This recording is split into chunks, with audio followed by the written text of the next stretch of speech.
Chali, good to go everyone. Namaskar everybody, good afternoon all. I welcome you all on the behalf of StudyIQ IS. My name is Pritesh Maturkar. I am the Senior Faculty of Geography, Environment and Ecology in StudyIQ IS. And side by side guys, I am also your tour guide because the person whom you are seeing on the screen right now, I have been to 49 countries and I have traveled across 4 continents of the world per se. So for me, geography is not only my profession but also my passion. So I welcome you all in Geography Through Maps version 2.0, where in this series you will be getting three very different attributes from my end. Number one, you will be getting the concepts, its clarity, along with the application of mapping in real world. Number two, we'll be targeting current affairs too. And number third, whatever I will be writing on this board, whatever diagrammatic explanation I'll be giving you all of it will be readily available on my Telegram handle CSC with PM just after the lecture. So you don't have to run helter shelter, you don't have to move through different atlas, you don't have to go through different text, just one stop solution for everyone. So it's just like Tata Sky, isko laga dala to life jhinga lala. Okay. So today guys, we are going to study a very important latitude out there, which is basically referred to as the Tropic of Cancer. So it is 23.5 degrees north. This is referred to as the Tropic of Cancer. We'll try to understand, we'll try to ascertain that why this latitude is so goddamn important. What are its geopolitical implications? Because right now, some underpinnings which are happening in this particular latitude, they are affecting the global geopolitical security too. And we'll also understand the countries through which it passes. So, ladies and gentlemen, let us begin. Those of you who are joining me live right now, Ayush sir, Anshuman Pandeji, good afternoon. Rest of you, Kanwar ma'am, Sonu sir. Rest of you, those who are live right now, feel free to comment. And please remember that this is going to be a live lecture every day from 1:15 till approximately 2 to 2:15. So treat me as your mental philosopher and guide. The more you will communicate with me, the more energized I will be. Okay. So now guys, up till now we did understand that what equator is, how we can basically demarcate the 0 degree latitude out there, but now we have to understand the tropics. So in the world we are having two very important latitudes. We are having Tropic of Cancer and Tropic of Capricorn. If you go by their latitudinal location, so Tropic of Cancer is 23.5 degrees north and Tropic of Capricorn is in the southern latitudes. It is also 23.5 degrees south. So now we have to again understand two things over here, that why this, why 23.5 degrees, and what does this entail, like what this latitude has done for human settlement, for the biodiversity distribution on the planet Earth. So let us begin to understand this. So to understand this, again I will be giving you two perspectives. One perspective will be based on the actual tilt of Earth, because this is very important. Axial tilt slash will be understanding with regards to the revolution of Earth around the Sun, which happens in every 365 days and let's say 6 hours, right? So every fourth year we'll be adding up 24 hours. And number two, we'll try to understand this from the perspective of what? From the perspective of basically the topography. On the perspective of what? On the perspective of basically the local flora and fauna, because this is going to be very important. So yesterday we did understand what equator is. Now we are moving little bit upwards. So as you all know guys, that if I'm talking about this Earth, Mother Earth, so Mother Earth is not perfectly straight, in the sense the axis of Earth is not in a 90-degree vertical plane, it is tilted. If I'm talking about with respect to the 90-degree line out here, or if I'm talking about with respect to the perpendicular, the Earth's axis is a little bit tilted. How much is the tilt of the Earth's axis? So the tilt of the Earth's axis is approximately 23.5 degrees. It is pointing where guys? It is pointing to the North Star. So let's say if I'm talking about the Earth, so this is our Earth. let's say for our reference, this is the 90-degree plane out here. Now, in reality, the Earth's axis is tilted. How much is the tilt of the Earth's axis? So the tilt of the Earth's axis is 23.5 degrees. Mind you, this tilt of the Earth's axis is not fixed. It is known to oscillate between 22 degrees to 25 degrees with respect to the vertical. So this is not fixed. In it oscillates roughly between 0 to 25 to 40,000 years, but this tilt does not go beyond 25 degree, and it is not found to basically go below 21 or 22 degrees. So 22 to 25 degrees is the zone where we consider the variation of the Earth's axis with respect to the vertical. Now, if I'm talking about the sun out here, so if I'm factoring in basically the Earth's actual tilt, so let's say this is 0-degree equator. Now, as we start moving from equator towards the poles, we'll be seeing what? So on the equator, the sun's rays are falling 90 degree. Now, as we start moving from the equator towards the poles, so we can say that the angle of sun's rays is becoming more and more slant. But if you consider this particular location, if you consider this particular attitude here, the angle of sun's rays is also 90 degree. So this particular location where the sun's declination meaning the angle of sun's rays becomes 90 degree. This happens on which day? This happens on 21st of June. Why we are talking about 21st of June, guys? The answer to this is again very simple. So, if I'm talking about the Earth's orbit around the Sun, so it is elliptical in shape, right? Like this. Sun is at one of its foci. So, if I'm factoring in 3 to 4 positions of Earth, let's say like this is the actual tilt of the Earth, 23.5 degrees. So let us now focus on position number A and position number B. So position number A is where the North Pole is facing the Sun, and position number B is when the South Pole is facing the Sun. So in a nutshell, position number A is like this. This is where the North Pole faces the Sun. And in a nutshell, position number B is like this, where the South Pole faces the Sun. So, position number A, Earth is farthest from the Sun. This typically happens in the month of June. So, when I'm talking about this position number A, where the North Pole faces the Sun directly, so this position is achieved on 21st of June, and this position is achieved on 21st or 22nd of December. So today we'll be focusing on this position because this is where Tropic of Cancer comes into fruition.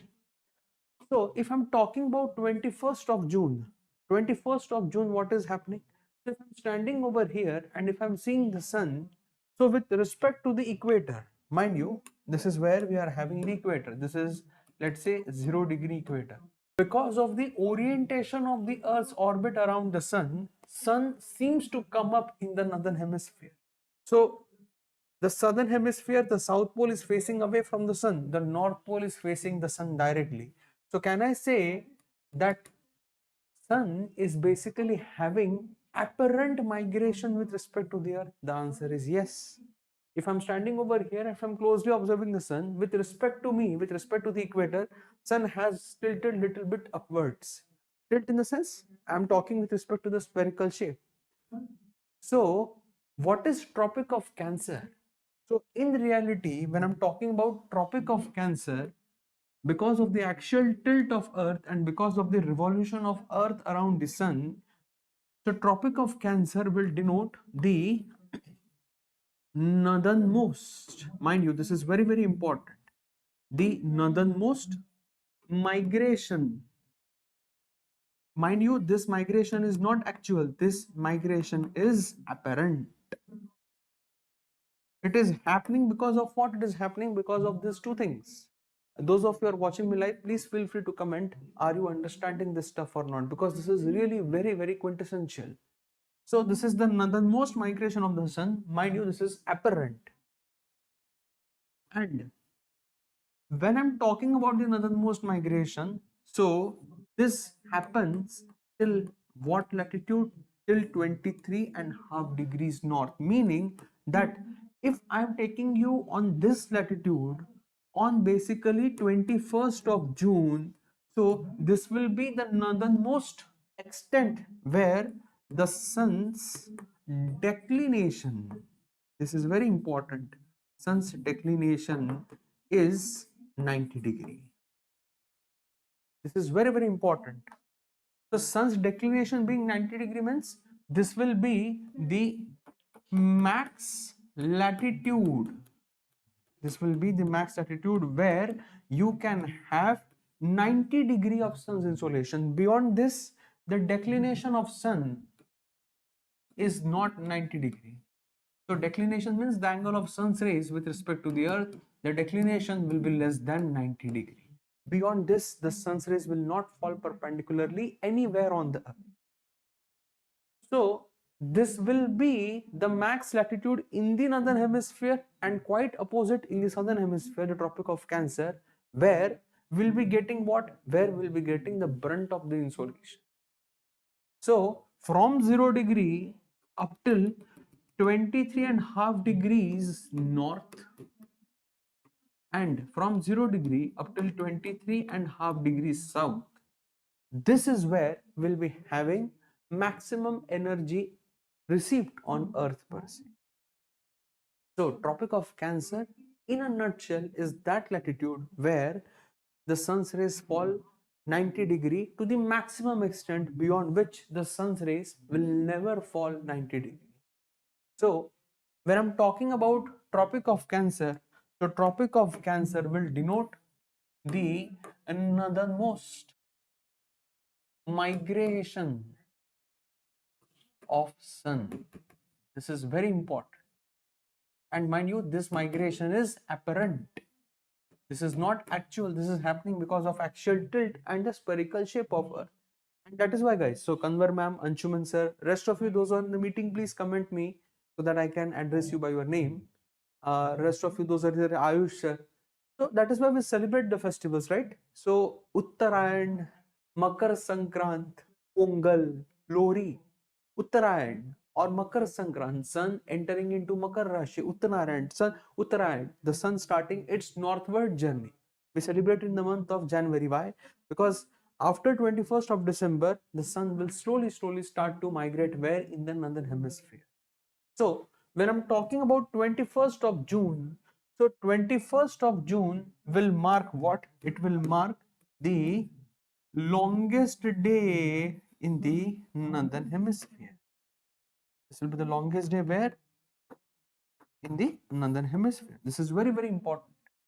And vice versa, 21st of December or 22nd of December will be the shortest day in the northern hemisphere. Why? Because the sun is now in the southern hemisphere and it will be the longest day in the southern hemisphere. Declination, yes. Declination meaning the angle which the sun's rays make with the surface of earth, Sonu sir. So here the angle of sun's rays with the surface of the earth is 90 degree. Beyond this, the sun's rays are falling at an angle which is less than 90 degrees. So that is referred to as the declination of the sun. So now, but naturally, if I'm talking about the Tropic of Cancer and Tropic of Capricorn, so 21st of June and 22nd or 21st of December, these two dates will be very, very pivotal for Earth because these two dates will now control also what? They will also control seasons.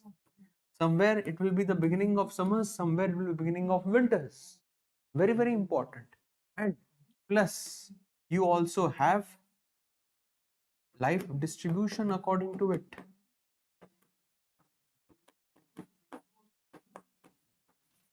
So now, in a nutshell, if I'm showcasing you where does the Tropic of Cancer pass through. So now I'm drawing the exact basically latitude out here so that all of you can understand and appreciate it. let me draw the exact scale to scale analysis. Let me use the exact scale so that we can have a even good clarity.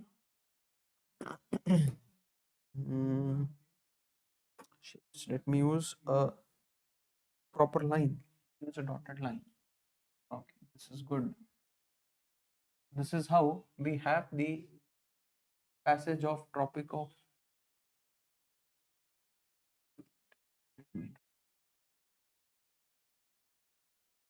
Let me use a proper ruler so that you can get a good perspective of it. Yeah, it's better.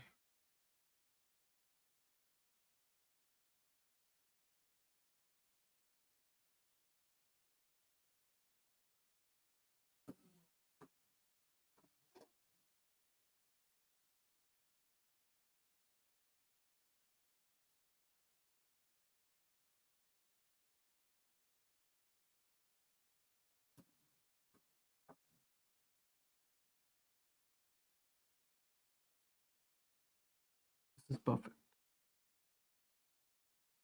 So now I've drawn exact scale to scale.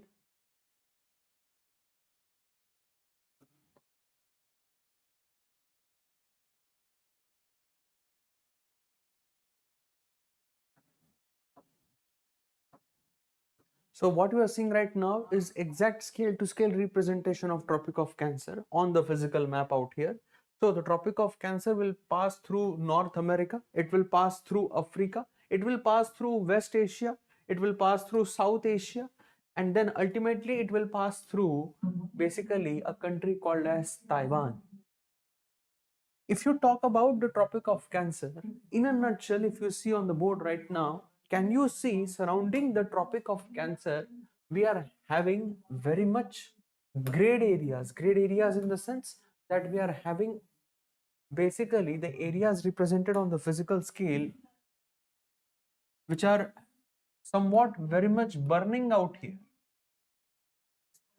So, tropic in the sense the latitudes between approximately 23.5 degrees north and 23.5 degrees south. When I'm talking about subtropics, so subtropics we consider between 30 degree north and 30 degrees south. Here, if you carefully observe surrounding the Tropic of Cancer on the west side, so this is West North America, this is West Africa, West Asia, West India. You are not finding that thing over here. So on the Tropic of Cancer towards the west, you are basically having some of the world's biggest deserts. So going by the physical appearance, if I'm talking about the equator, so the equator was having equatorial rainforest, but the Tropic of Cancer is associated with deserts. Quite strikingly exact opposite, brunt of insolation. So when we'll be doing the individual continents, I will give you the exact reason behind this also. But today I will be going little bit in depth so that you get a bird's eye view as to how is this happening. So if I'm discussing the physical attribute first as to why this happens, that why on the Tropic of Cancer on the west side and surrounding regions on the Tropic of Capricorn too. So on the west hand side, you are having three things going on simultaneously. Number first, we all have a little bit knowledge about basically the winds referred to as trade winds. So let me rub this up completely so that I can elaborate you very properly. So if I'm talking about the winds which blow on earth in the northern hemisphere, we have the winds referred to as the northeast trades. So the northeast trades, they'll be striking which coast? The northeast trades, they'll be striking the east coast of tropical lands. By the time these trade winds they reach the western side, they all dry out. They all basically what? They all basically dry out. So these regions receiving rainfall is basically just like a miracle. And add to it climate change, add to it the impact of global phenomenon like El Nino and La Nina, global warming, all of the conditions in the tropical areas are now going haywire simply because they are the energy surplus regions of earth. Already naturally we are having huge amount of sun's energy coming. In addition to that, now because of more and more pumping of greenhouse gases, more and more pumping up of basically Heat trapping gases like CO2, like methane, sulfur hexafluoride, SF6, the most potent greenhouse gas right now, which is emitted during the production of semiconductor industries, and it is emitted during the basically extraction of some rare earth minerals too. So because of this, the tropical areas today, they are witnessing abrupt climatic extremities. You must have heard about a country over here called as Bahamas. Recently, you had a very intense hurricane over there, category 4, category 5 hurricane. India also is now witnessing intense cyclones. All of this is happening where predominantly in the tropical areas. So you won't believe, guys, that I'm saying that on the western side we are having deserts, but in this particular part of Africa, on the western side of Sahara, we were having snowfall. Yes, you had snowfall. For the past 4 to 5 years, we are having snowfall in Western Sahara. As to how is this happening? This is happening because of what? This is happening because of abrupt climate change. So, in a nutshell, if I'm talking about the tropical areas, on the west side of the continental landmasses, we have the subtropical hot deserts. We have what? We have subtropical hot deserts. Now, you must be wondering, sir, how come the entire northern Africa is a desert? How come? You are saying that we are having deserts on the west, but this entire Africa from west to east is a desert. Guys, please make sure that you understand that surrounding Africa, we are having the continent of Asia. The winds, the northeast trade winds, they don't reach over here. So this complete region from, let's say, Iran, then we are having Iraq, West Asia, complete Africa, this acts as a tropical vest. This acts as a tropical vest. This can be asked as an important prelims question too. So now let us move into the political aspects. Now let us understand the countries through which the Tropic of Cancer passes. So Tropic of Cancer in totality passes through 17 countries. We are having 17 countries. The continents majorly, we are having North America, we have Africa, and then we have Asia. So three big continents through which basically the Tropic of Cancer passes. In Asia, we have West Asia, South Asia, and Southeast Asia too. If I'm talking about Tropic of Cancer, in North America, it passes through Mexico. Then in the Oceania region, Oceania in the sense sea, Oceania we have over here and we also have over here, but the Oceania in the sense the oceanic islands, they may be volcanic or they may be little bit coral islands too. The islands over here, they are referred to as West Indies. The islands over here, Indonesia, then we are having Papua New Guinea, these are referred to as East Indies. Philippines, Indonesia, Papua New Guinea. The islands over here surrounding the Caribbean Sea, they are not referred to as Oceania, they are referred to as West Indies. So Tropic of Cancer does pass through West Indies. We have a country called as Bahamas, the capital of which is Nassau. After that, it enters into Africa. In Africa, it enters through Western Sahara. Then we have Mauritania. Then we have Mali, Algeria, Niger, Libya, Egypt. It does not pass through Chad. A very important question which can be asked in prelims. Does Tropic of Cancer pass through Chad? The answer is no. I'll be showcasing it through physical maps too. After that, it enters into West Asia. We have Saudi Arabia, we have UAE, and then we have Oman. So the capital city of Oman, Muscat, is situated on Tropic of Cancer. In India, we have total 8 states through which Tropic of Cancer passes. Then we have the country of Bangladesh, we have China, Myanmar, and then lastly we are having Taiwan. So very common question which can be asked in prelims. Does Tropic of Cancer pass through Bay of Bengal? The answer is no.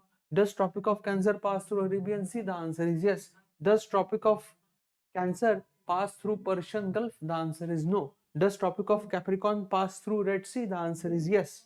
Sorry, Tropic of Cancer. Does Tropic of Cancer pass through Atlantic Ocean? The answer is yes. Do we have Gulf of Mexico? The answer is yes. Does it pass through Caribbean Sea? The answer is no. So this year you were asked such questions, important lakes, important water bodies along Tropic of Capricorn. So now we have to move into the detailed atlas also. So now let us move into each and every part of the continents, starting with North America, so that our physical entries are also taken care of. So if you see over here, this is our Tropic of Cancer. This is Tropic of Cancer, 23.5 degrees north. If you see over here, Tropic of Cancer passes through Gulf of California. Guys, those of you are watching me live right now, please make sure that you understand the fact that even though the name is Gulf of California, California being the wealthiest state of USA, but Gulf of California is in Mexico. It is not in USA. So please don't get confused. Even though the name is Gulf of California, it is entirely where? It is entirely in Mexico. This is basically the lower California peninsula.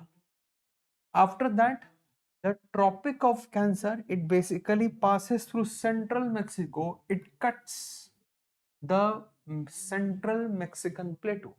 You are having two very important mountain ranges, Western Sierra Madre, Eastern Sierra Madre over here. So Tropic of Cancer cuts through Sierra Madre ranges of the Mexico. It cuts through the Mexican plateau and then it enters into Gulf of Mexico.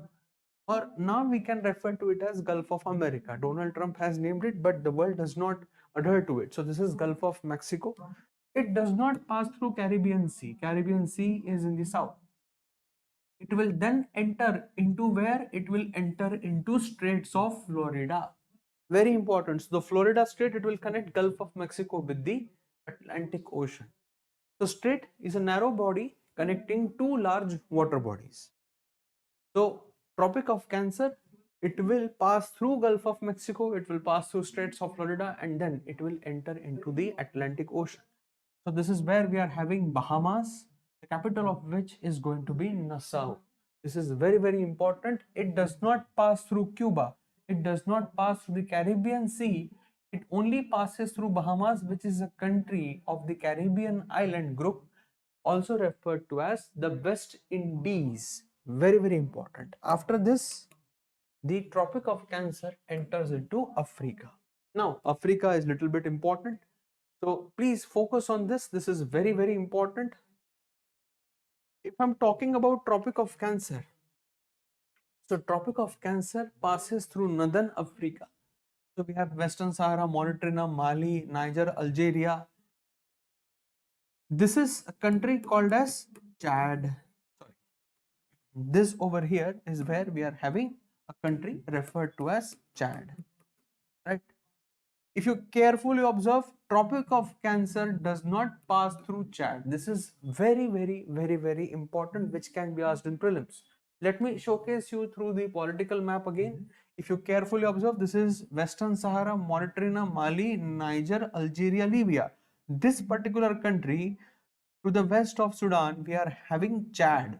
So Tropic of Cancer does not pass through Chad. This is Chad, this is Sudan.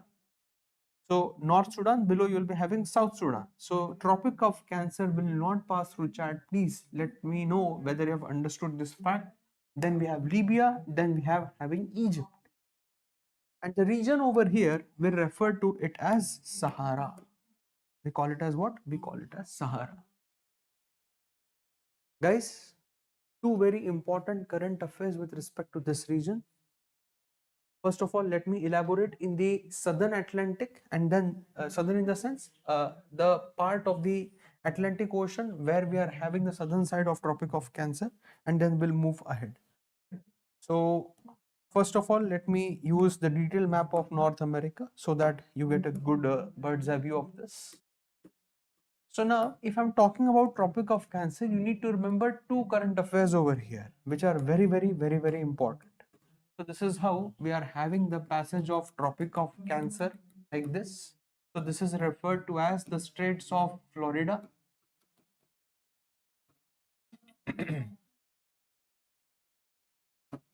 So if you go and if you just Google also that which rainforest in the oceans in the sense like the rainforest of oceans, they are referred to as coral reefs. We refer to them as Munga Chattan. and we also have seagrass. Seagrass is called as kelp, Kelp. So the world's largest seawater grass, the world's largest combination of kelp, underwater sea grass, along with coral reefs, it exists in this part. If you go into southern Florida, this region is referred to as Everglades. This is referred to as what? This is referred to as Everglades. And if you go by the perspective of how much carbon do they store, so the seagrass in totality, they are the number one carbon sequestrating agent of the world. Number one carbon sequestrating agent. So Everglades, they are very, very important. And over here, we also have mangrove vegetation, plus we also have over here coral reefs. So now what has happened is that because of global warming, because of sea surface temperature rise, I'm attributing it as SST. SST stands for sea surface temperature. Here, the sea surface temperature in the past 4 years has risen up by approximately 4 degrees Celsius. How much? 4 degrees Celsius. So what has happened is that we are having coral reef bleaching, plus because of intense warm waters at the surface, the marine life below is getting impacted, plus now the hurricanes or the tropical cyclones which are coming in this region, these hurricanes, they are intensifying in the sense, see, any hurricane starts as a low pressure depression. So on the surface, because of the intense thermal heating of the sun, you are having creation of low pressure. The air warms up and it rises. So the intensification of hurricanes happens because of increase in sea surface temperature, because as the seawater gets warmed, it evaporates, it cools, it condenses. It releases out latent heat of condensation. You must have heard this when you were in the school, latent heat of condensation. So latent heat of condensation is that heat which is released when we are having condensation of water vapor into water droplets. So this was the exact question asked in last year's mains. Right now, in the tropical areas surrounding the states of Florida, surrounding the Bahamas, what is happening is that because of abrupt rise of sea surface temperatures, the intensification of hurricanes is happening in less than how many hours? It is happening in less than 48 hours. Meaning that you are having hurricanes which grow from roughly 85 kilometers per hour wind speed to directly 250 kilometers per hour wind speed in less than how much? In less than 48 hours. Less than 48 hours. Yes, Ayush, you are right. So this is very, very important current affairs. One, the Everglades are getting destroyed because of abrupt global warming, because of abrupt climate change, along with the coral reef bleaching, plus the hurricanes are intensifying beyond comprehension. Beyond comprehension. So this is a very, very important current affairs with respect to North America. And now let us move to Africa, because Africa in general right now is called as the continent of the future, but going by the present circumstances, it's not that fine out there. So first of all, let me just elaborate to each and every one of you. See, I have mentioned over here Sahara. You must be wondering what current affairs or what importance does this region carry. Now see, we are having Sahara belt, below we are having Sahel belt, and below we are having Sudan belt. Sahara, Sahel and Sudan. These three belts in totality, they are the worst performing belts on Human Development Index. The lowest HDI index comes from this region. Now, the problem over here is it's two pronged. Number one, we don't have stable governments, and number two, the climate change is also wreaking havoc over here. First of all, let me clarify to each and every one of you, Sahara is not the world's biggest desert. Mind you, what I'm trying to say to you, recognize this and give me an yes mark once you appreciate it. Every one of you, those who are watching, Ayush, Kanwar ma'am, Sonu sir, Anshuman sir, rest of you, those who are live right now. What I'm trying to say, process this. Sahara is not the world's largest desert. See, the world's largest desert, of course, is Antarctica, but it's a cold desert. Sahara is neither the world's largest desert, Sahara is neither the world's largest subtropical hot desert. The world's largest subtropical hot desert is in Saudi Arabia. It is referred to as Rub al Khali, the land of the great empty. Sahara is in pockets. If you go by the name of Sahara, it's a region specific name. It is not the name of one particular desert. Sahara exists in pockets. Like if you go in Algeria, it is referred to as Args, Arg Igudi. Then we are having Great Western Arg, Great Western Arg. In Libya, we have Fezzan, Libyan Desert. In Egypt, we have Eastern Desert, Western Desert, Nubian Desert. I'm just showcasing on the board right now. Don't need to remember the names. I will do this when we'll be doing the detailed mapping of Africa. But please remember that Sahara is not the world's longest or the largest desert. It exists in pockets. In the middle of Sahara, we are having Aghar Mountains. So what is happening in Sahara right now is two-pronged issue. Number one, in Sahara, you are now having the spread of terrorism. Why terrorism in Sahara? For this, we have three answers. Number first, because of basically lack or failure of governance. Governments or failure of government. You don't have stable ruling parties over here. Number two, so we are having basically civil life, or we can say that the law and order is in shambles. So there is absolutely no law and order over here. Number two, if I'm talking about Sahara, what is happening is that you are having droughts. You are having basically the topography, it being a subtropical hot desert. We are having severe instances of land degradation. We are having severe instances of land degradation over here. There is no one to keep a check whether we are having expansion of Sahara. We are having expansion of Sahara. So right now, Sahara, Sahel and Sudan, these regions are witnessing intensified desertification. Sahara is slowly starting to creep out. It is moving into the Gulf of Guinea region. So what is happening is failure of government plus no land management, no land use planning is resulting into the degradation of basically land out there. And number third, see, what you see as Sahara today, it is not the ideal representation of this. Sahara was once an inland sea.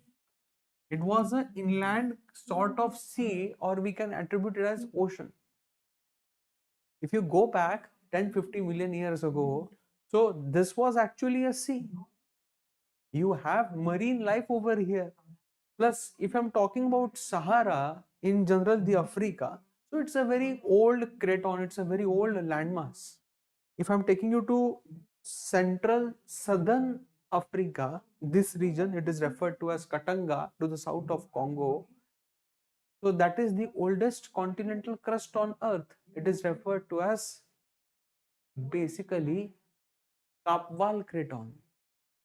So Katanga, along with Australia, Western Australia and Canada.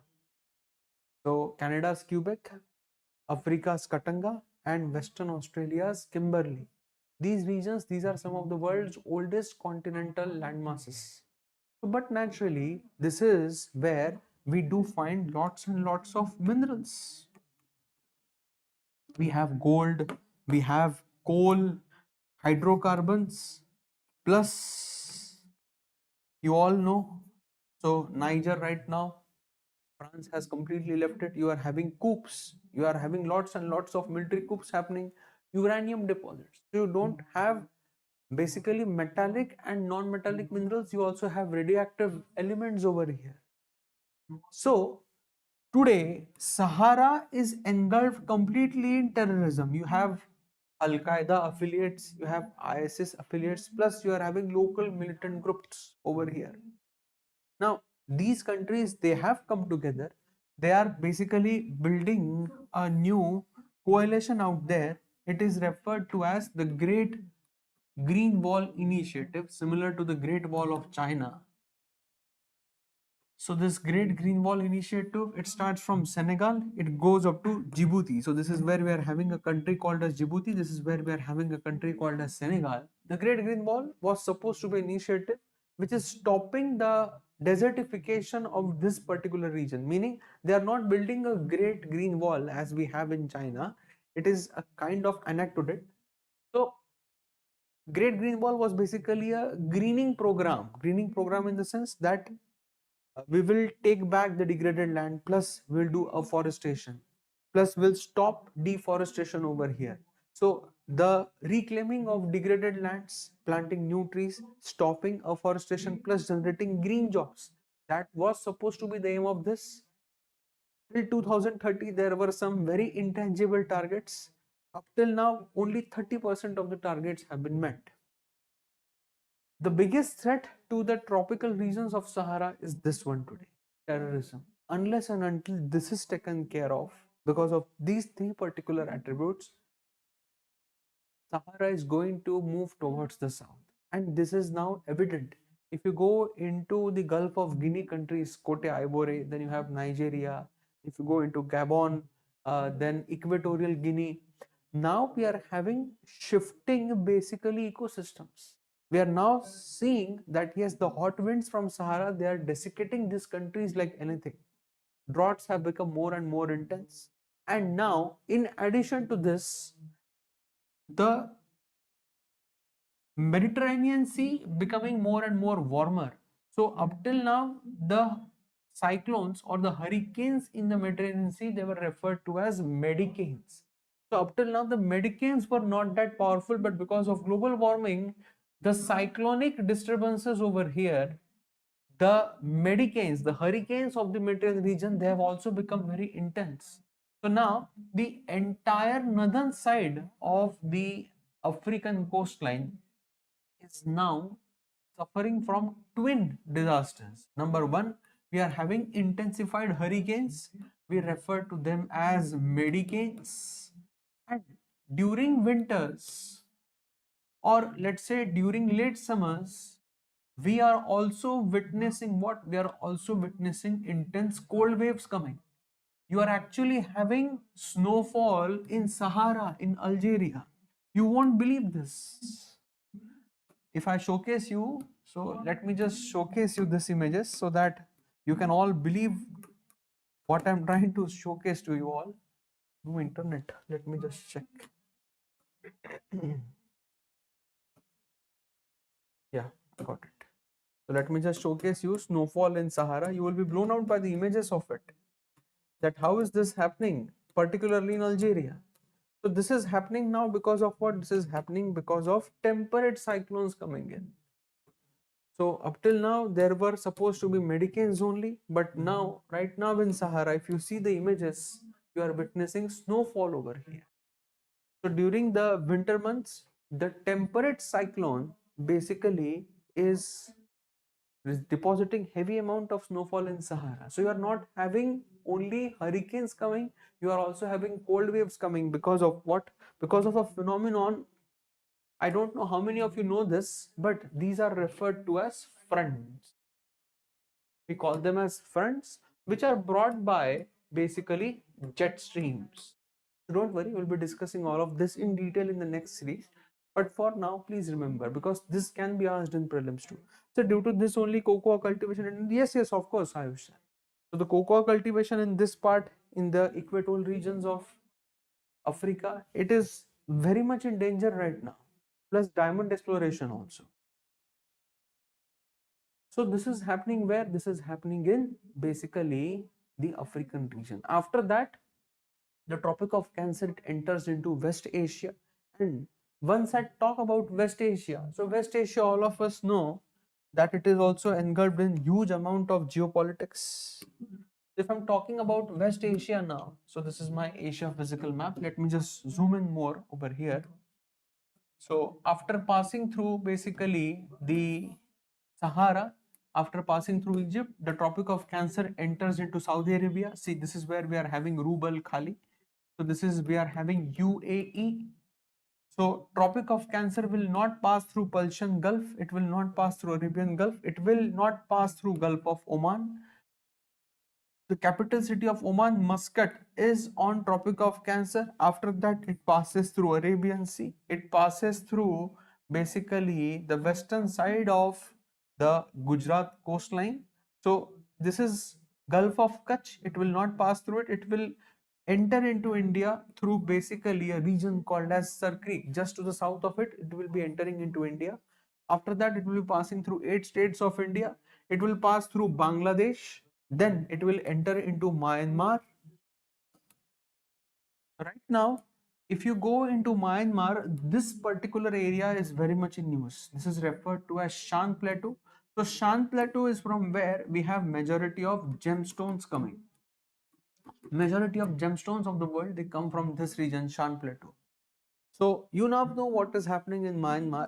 So Shan Plateau right now is where all the human rights are being violated.